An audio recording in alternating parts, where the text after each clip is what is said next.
Olá, vamos à nossa segunda aula de Fundamentos de Matemática e ainda falando sobre conjuntos. Na primeira aula eu só apresentei um exemplo introdutório, além de comentar sobre o que será tratado nessas aulas de Fundamentos de Matemática.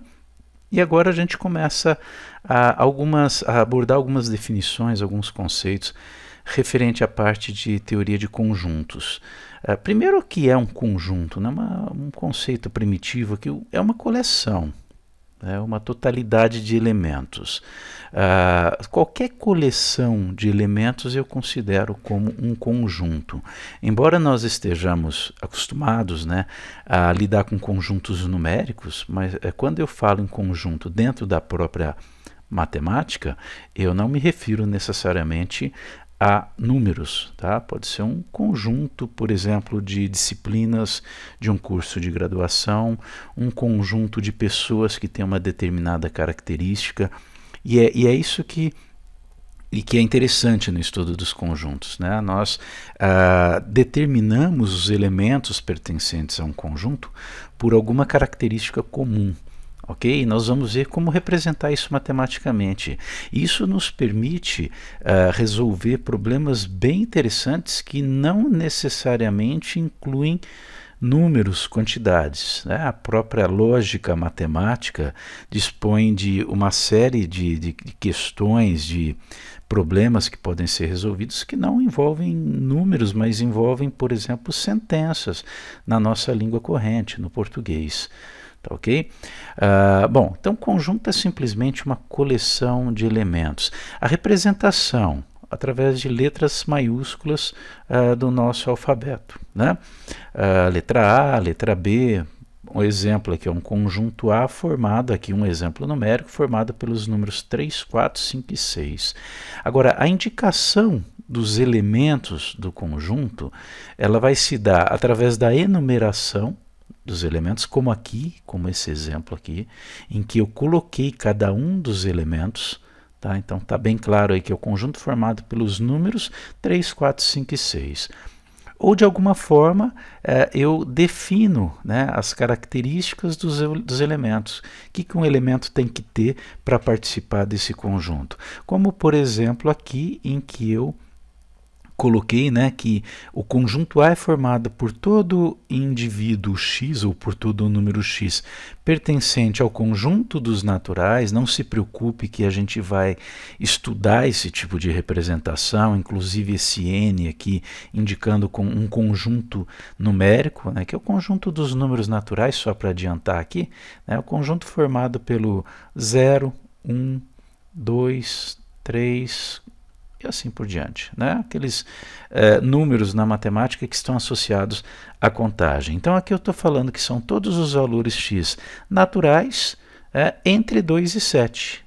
Esse tipo de representação também nós vamos estudar aqui nesse curso de Fundamentos de Matemática. Perfeito? Então, eu posso tanto enumerar como dar uma propriedade. E posso, inclusive, escrever no português, olha, o conjunto A é formado pelos números naturais entre 2 e 7. Né? Ou maiores ou iguais a 3, menores ou iguais a 6. Também pode ser colocado dessa forma. Não há, geralmente, uma única maneira de representar um conjunto.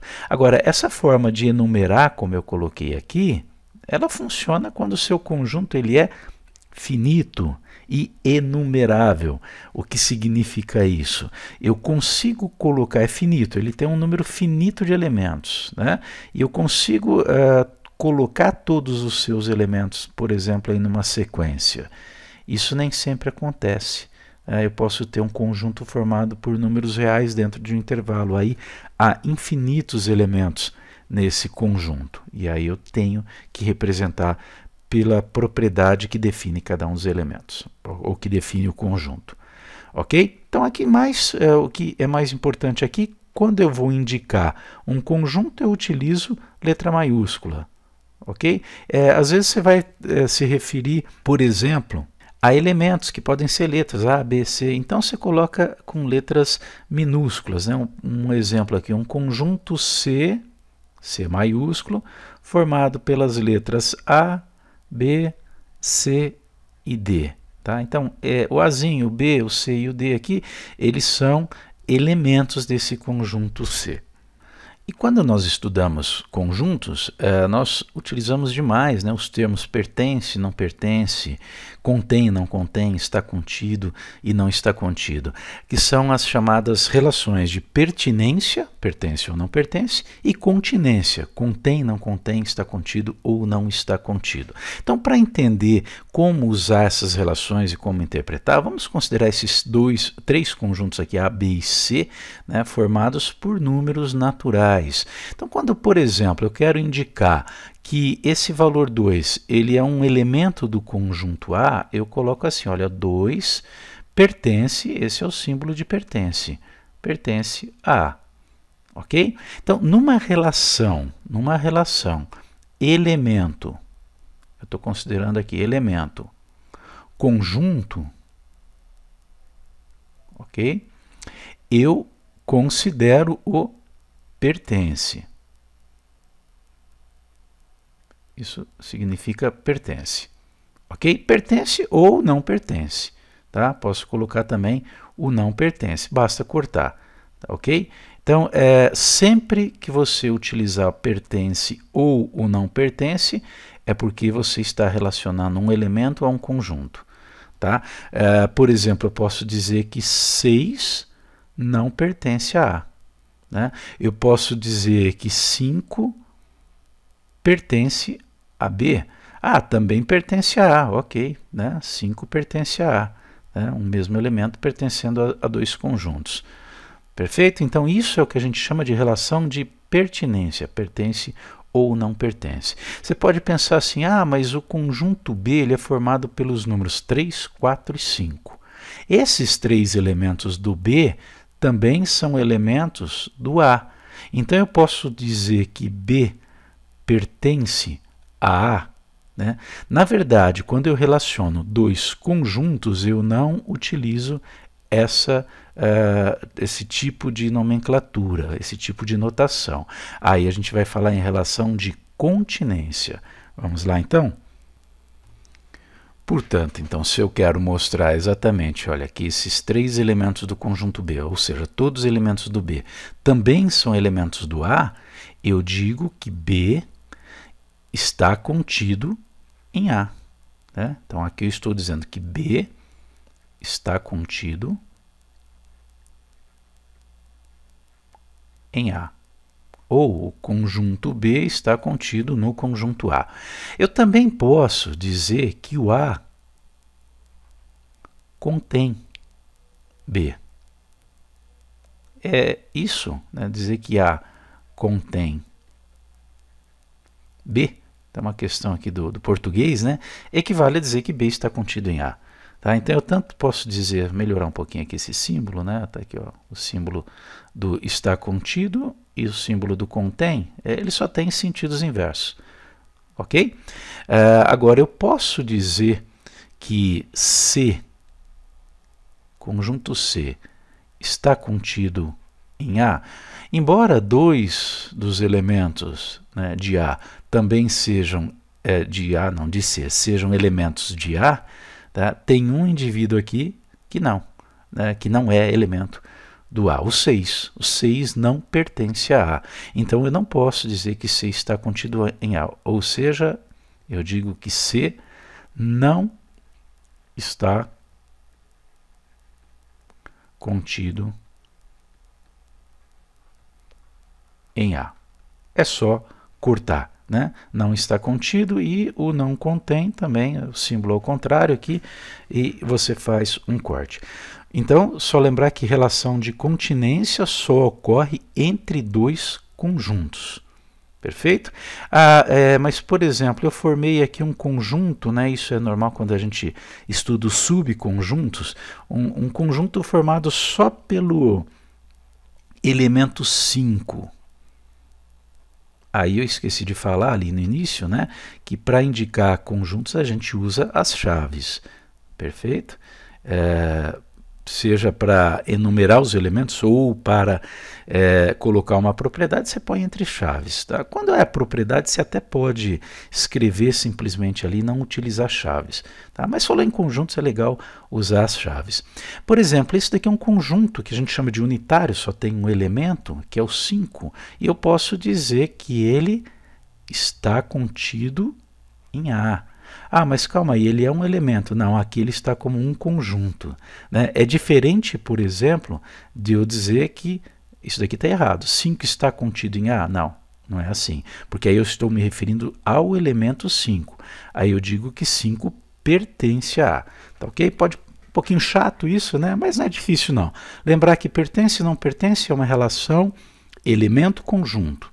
Contém, não contém, está contido, não está contido, são relações aí do tipo conjunto com conjunto, ok?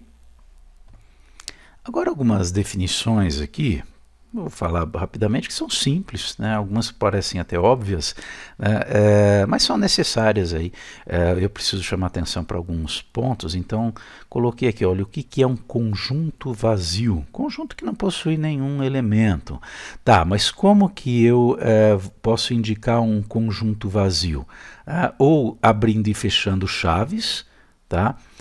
Ou utilizando esse símbolo aqui, que é o símbolo do conjunto vazio. Cuidado, que um erro que muita gente eu já vi cometer é indicar um conjunto vazio dessa forma, né? Abre chave, põe o símbolo de vazio e fecha chaves. Não é assim que indica conjunto vazio. Ok? Ou você coloca ali uma propriedade, né? Olha como aqui, o conjunto A, que é vazio, a gente vai ver, ele é formado por todo elemento x tal que x é um número ímpar múltiplo de 4. Ora, os múltiplos de 4, né, eles não são ímpares, não tem como ser ímpar e ao mesmo tempo múltiplo de 4.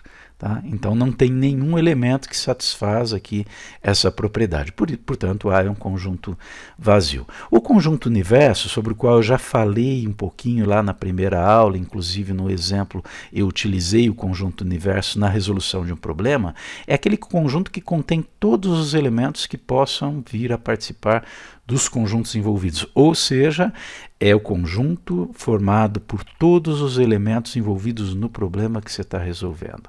Tá?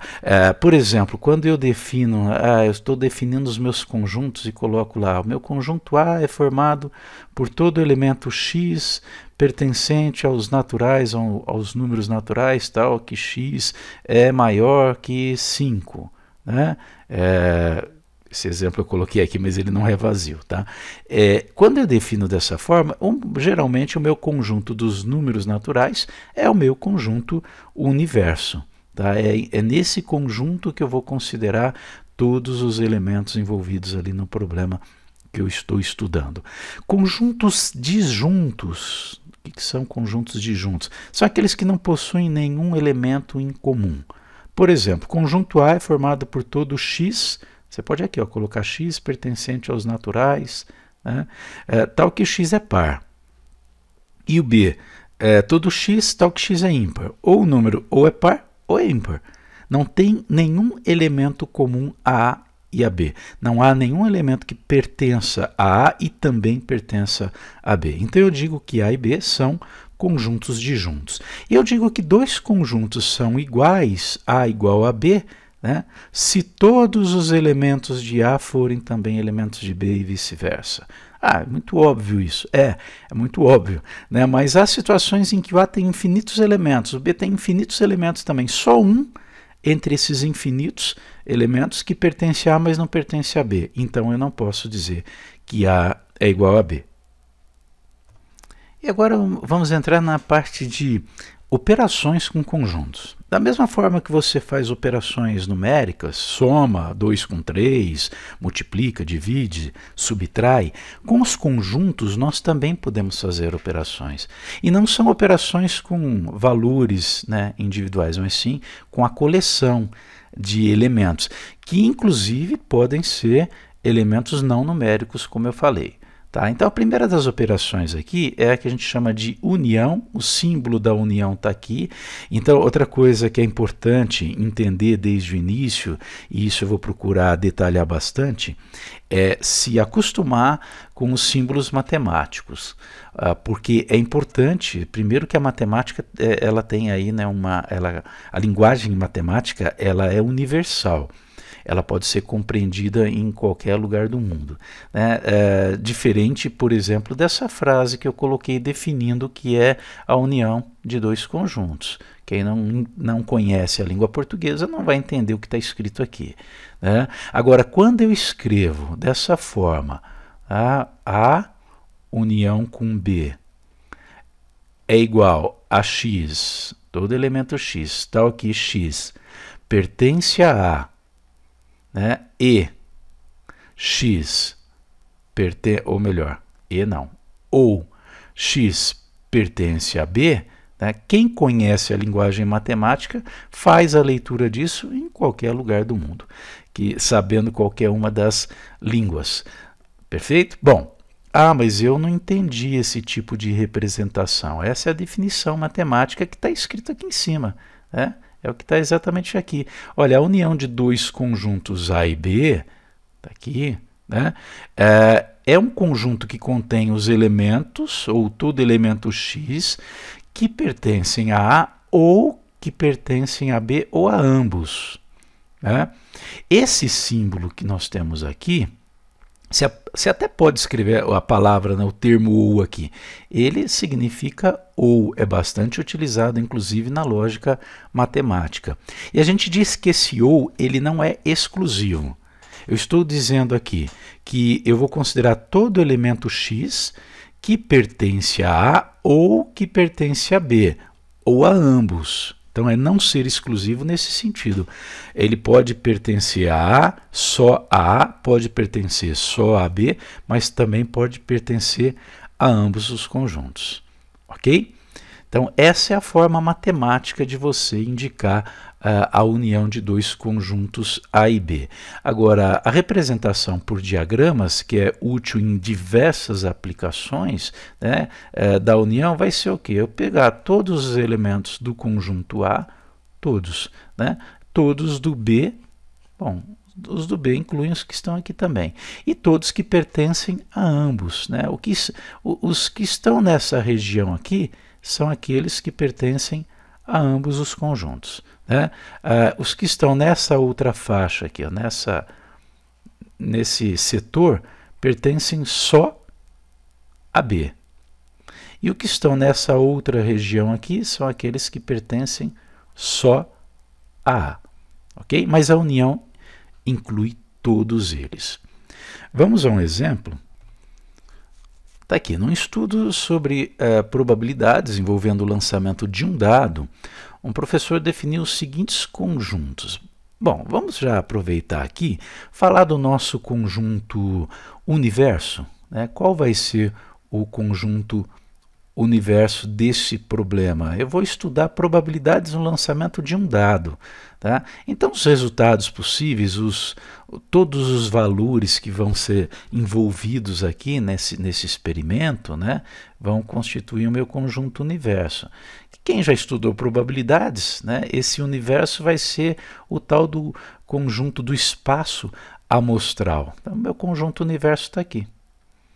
Qualquer conjunto que eu defina aqui, quando eu estou falando no lançamento de um dado, em termos de resultados que podem ser obtidos, qualquer elemento vai estar nesse universo. Então, é o conjunto que contém todos os elementos do problema.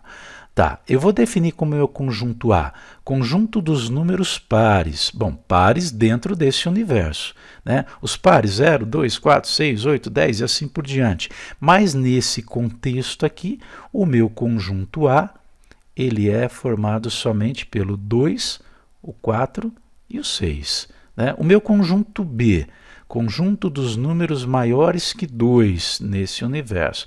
Maiores que 2, o 2 não entra. Então, é o 3, o 4, o 5 e o 6. E o meu conjunto C, né, é o conjunto dos números menores ou iguais a 2. É só o 2. né? Desculpa, não são pares, somente 1 e 2. Perfeito? Então tá aí. Esse exemplo, inclusive, esses conjuntos eu vou utilizar para exemplificar as outras operações que vão ser apresentadas aqui nessa aula. Então como é que eu defino A união com B? Bom, A união com B, vamos colocar aqui, né, eu considero todos os elementos do conjunto A, portanto, o 2, o 4 e o 6, e todos do B, o 3, o 4, o 5 e o 6. Ah, mas o 4, né, tá aqui, já está lá no conjunto A. O 6 também, então eu coloco uma vez só. Né? Então eu vou colocar aqui. É obrigado a colocar na ordem, eu preciso pôr o 2 primeiro, para depois colocar o 3, depois o 4, né? Depois o 5 e depois o 6. Não. É mais para uma questão de organização, de facilitar a interpretação e tudo mais. Mas num conjunto aqui eu não preciso ordenar quando eu vou enumerar os seus elementos. Perfeito?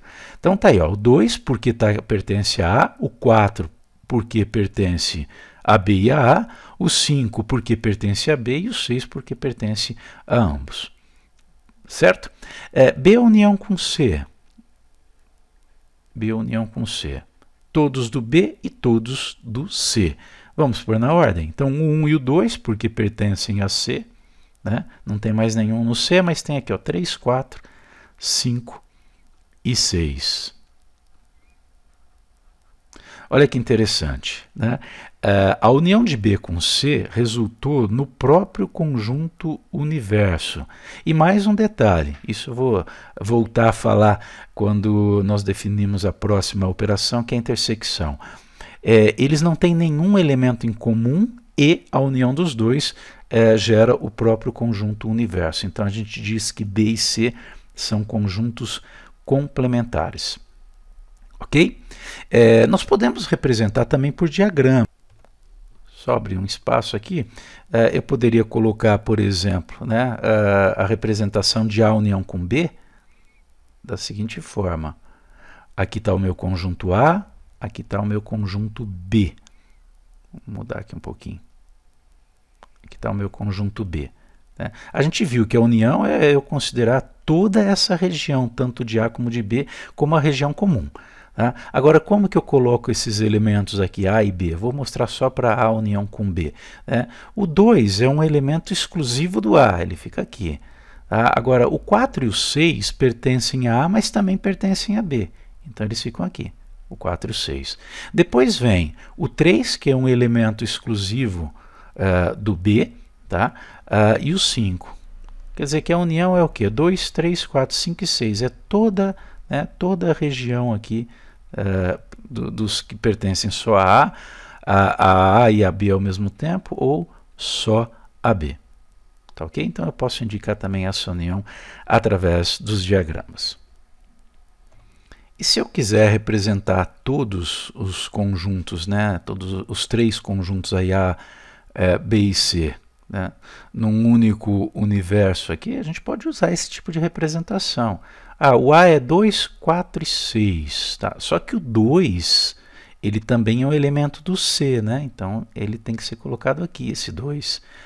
O 4 e o 6. Bom, o 4 e o 6 também pertencem a B, mas não pertencem a C. Então eles ficariam nessa região aqui, o 4 e o 6.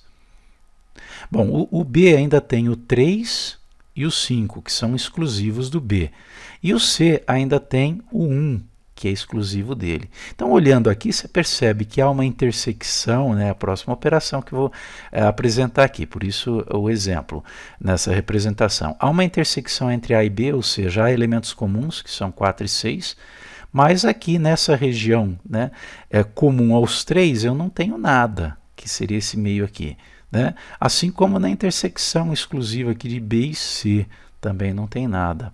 Por quê? Porque B e C são conjuntos, vamos lembrar disso, são conjuntos disjuntos, eles não têm nenhum elemento em comum. Já A e B não, eles têm elementos em comum, A e C também.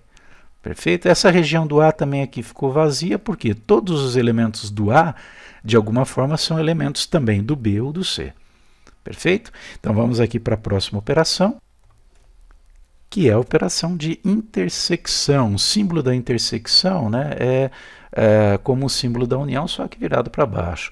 A intersecção de dois conjuntos A e B é um conjunto que contém os elementos que pertencem a A e que também pertencem a B. Então, a maneira matemática de você escrever, né, A intersecção com B, de indicar, né, a sua definição aqui, de definir usando a simbologia matemática, é você dizer que é formado por todo elemento X, tal que X pertence a A e, aí esse símbolo aqui é como o acento circunflexo, né? E pertence a B, ao mesmo tempo pertence a A e a B. Portanto, a intersecção mostrada no diagrama ou nos diagramas é somente essa região comum A e B. O que está aqui não pertence à intersecção, o que está aqui também não pertence à intersecção. Somente esse miolo aí dos diagramas. Perfeito? Então a diferença está aqui, ó, né? Isso significa e. É diferente de ou, é muito diferente. Isso muda completamente o problema, muda completamente a interpretação. A intersecção pertence à união? Né? Pertence, não, está contida na união? Sim, está. A intersecção de A e B é uma região aqui que pertence à união de A com B, mas não é exatamente a união. Ok? Olha aí, de novo o exemplo, né, do estudo de probabilidades. O universo é formado por todos os valores de 1 até 6, números inteiros, naturais. Aí. O meu conjunto A, vamos lembrar aqui, que é o conjunto formado pelo 2, 4 e 6. O conjunto B, pelos valores do dado, né, maiores que 2, então 3, 4, 5 e 6. E o meu conjunto C, formado pelos valores menores ou iguais a 2, portanto 1 e 2. O que vem a ser a intersecção de A com B? Tá? Quais são os elementos comuns a A e a B? Tá? O 4, está aqui, e o 6. Então a intersecção de A com B é formada somente pelo 2, pelo 4 e pelo 6. Bom, e como é que fica... Isso daqui é o exemplo A, né? E como é que fica o B? É B união com C, intersecção com A. Então você tem que fazer, tem parênteses aqui. Eu primeiro tenho que fazer B união com C. Vamos lembrar que aqui, ó, B união com C, a gente já viu no exemplo anterior. É pegar todos do B e todos do C. É o próprio universo, né? 1, 2, 3, 4, 5 e 6. A gente viu que é o próprio conjunto universo. Tá? Agora, o conjunto universo intersecção com o conjunto A, então olha aí, B união com C, intersecção com o conjunto A é o próprio conjunto A. Né? É você considerar o próprio conjunto A. Por quê? A intersecção, vou colocar aqui, ó, B união com C. Intersecção com o conjunto A é você considerar 1, 2, 3, 4, 5 e 6, intersecção com 2, 4 e 6. Quais são os elementos comuns? O 2, está aqui, né, pertence a ambos. O 4, está aqui. E o 6, está aqui. Ou seja, como eu falei, é o próprio conjunto A. 2, 4, 6. Tá? Não é difícil, não. Ainda está fácil, né? Mas eu espero que continue assim. Vamos seguindo passo a passo, bem devagar, para entender. E aqui nessa aula, acho que principalmente o que deve ficar aí é a notação, você se acostumar com esse tipo de representação. E nós vamos continuar, então, na próxima aula, só para não ficar mais extensa ainda essa, na próxima aula eu vou apresentar mais operações com conjuntos e aí nós vamos começar a trabalhar alguns exercícios, algumas questões aplicadas.